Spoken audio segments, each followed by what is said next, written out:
মৰমৰ ছাত্ৰ ছাত্ৰীসকল, মই অসম জাতীয় বিদ্যালয়ৰ চতুৰ্থ আৰু পঞ্চম শ্ৰেণীৰ গণিতৰ পৰিসীমা আৰু কালি একেবাৰে 11 নম্বৰ পাঠ চতুৰ্থ শ্ৰেণীৰ কিতাপ। এইটো চতুৰ্থ শ্ৰেণীৰ গণিত, এয়া নতুন গণিত চতুৰ্থ শ্ৰেণী। এইটোৰ একেই সেম পাঠ, পৰিসীমা আৰু কালি। আৰু এয়া আছে পঞ্চম শ্ৰেণীৰ গণিত। মই দেখুৱাইছোঁ তোমালোকক, এয়া হ'ল গণিত, নতুন গণিত পঞ্চম শ্ৰেণী। আৰু এই গণিতৰ এয়া সেম একেই পাঠ, পৰিসীমা আৰু কালি। মই তোমালোকক বুজাই দিছোঁ perimeter and area.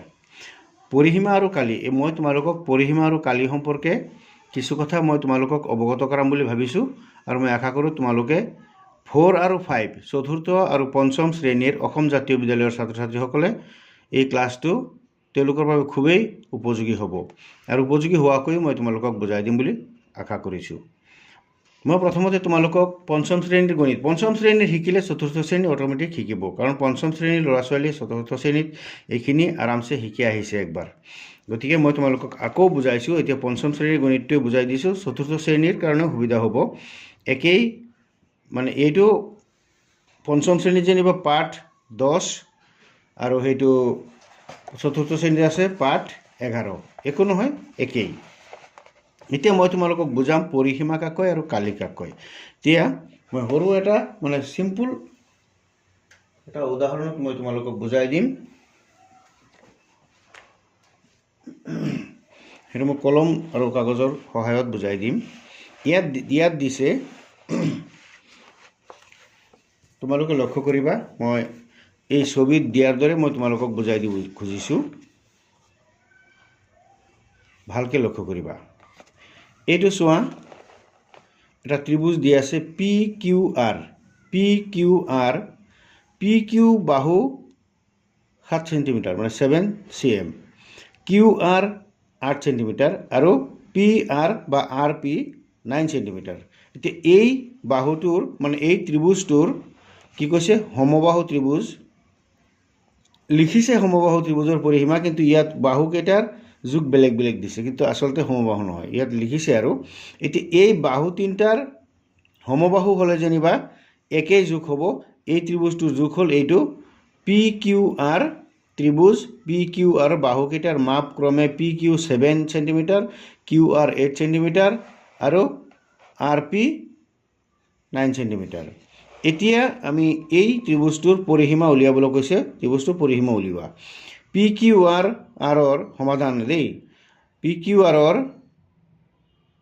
Q 7 centimetre, Q R 8 centimetre আৰু পি আৰ 9 চেণ্টিমিটাৰ। তেতিয়াহ'লে পি কিউ আৰৰ পৰিসীমা P Q plus Q R plus P R. এতিয়া আমি দেখি পাইছোঁ ইয়াতে দিয়া আছে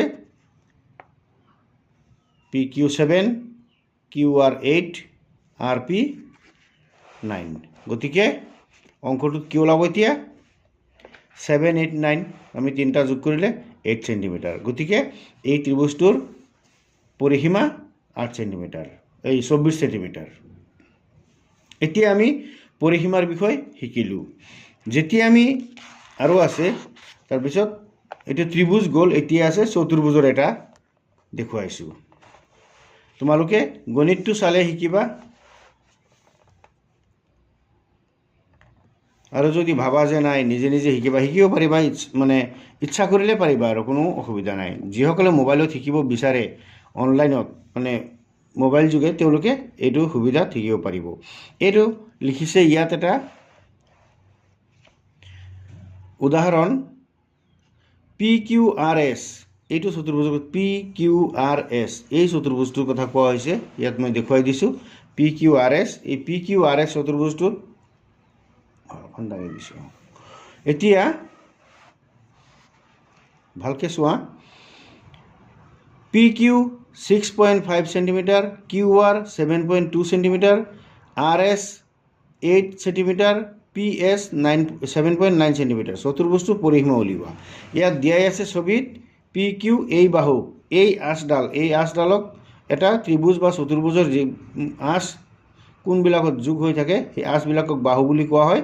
এই পি কিউ বাহু 6.5 centimetre, QR 7.2 centimetre, RS 8 centimetre আৰু PS বা SP 7.9 সেন্টিমিটাৰ। এতিয়া এই অংকটো তোমালোকক ইজিলি মই বুজাই দিছোঁ। ইয়াত দিয়া আছে, মই অংক মানে বৰ্ডত কৰা বা খাতাত কৰা বা ইয়াত দেখুৱাই দিয়া একেই, তোমালোকে কেৱল বুজিবলৈহে যত্ন কৰিব লাগে। সমাধান লিখিছে PQRS চতুৰ্ভুজৰ PQ 6.5 centimetre, QR 7.2 centimetre, RS 8 centimetre, PS 7.9 centimetre. এতিয়া PQRSৰ পৰিসীমা মানে এই চতুৰ্ভুজটোৰ পৰিসীমা মানে চাৰিওফালৰ সীমা PQ plus QR plus RS plus PS। PQৰ জেগাত 6.5 প্লাছ 7.2 মানে QR, RS 8, PS 7.9 centimetre. Total ওলাইছে 29.6 সেন্টিমিটাৰ। এতিয়া কিছুমানে এই মানে দশমিক দিয়া সংখ্যাবিলাকৰ যোগ অংক কৰি, দশমিকত থকা সংখ্যাবিলাকৰ যোগ অংক কৰিব নোৱাৰে, গতিকে মই তেওঁলোকক যোগ কৰি দেখুৱাই দিব বিচাৰিছোঁ। এই দশমিকৰ যোগৰ ছিষ্টেমটো হ'ল এনেকুৱা, মই এক্সট্ৰা কাগজ লৈছোঁ, তোমালোকে চাই থাকিবা।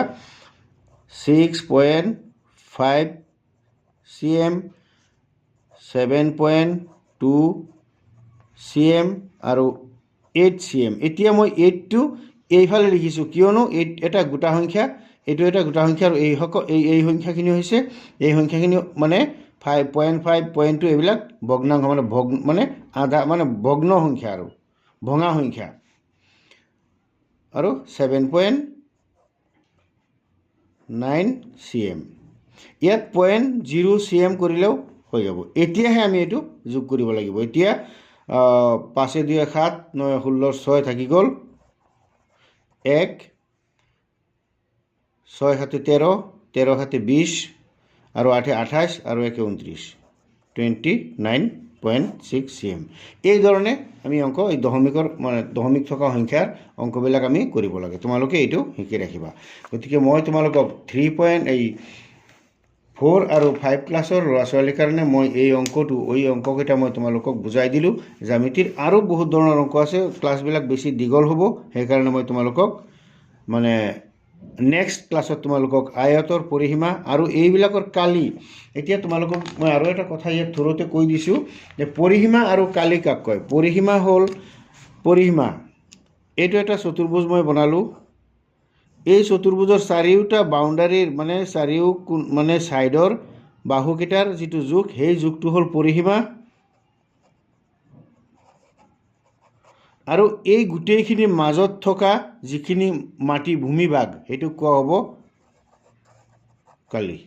এই কথাখিনি তোমালোকে জানি ল'বা। পৰিসীমা মানে চাৰিওফালৰ সীমা, কালি মানে ইয়াত ইয়াৰ অন্তৰ্ভুক্ত হৈ থকা যিমানখিনি ভূমি আছে সেইখিনি হ'ল কালি। গতিকে আজিলৈ তোমালোকক এই পৰিসীমা আৰু কালি মানে 4 আৰু 5 ক্লাছৰ এই ক্লাছটো মই তোমালোকলৈ আগবঢ়ালোঁ। তোমালোকৰ ভাল লাগিলে তোমালোকৰ বন্ধুবৰ্গলৈ শ্বেয়াৰ কৰি দেখুৱাবা আৰু জানিবলগীয়া কিবা থাকিলে কমেণ্ট বক্সত লিখিবা। ধন্যবাদ।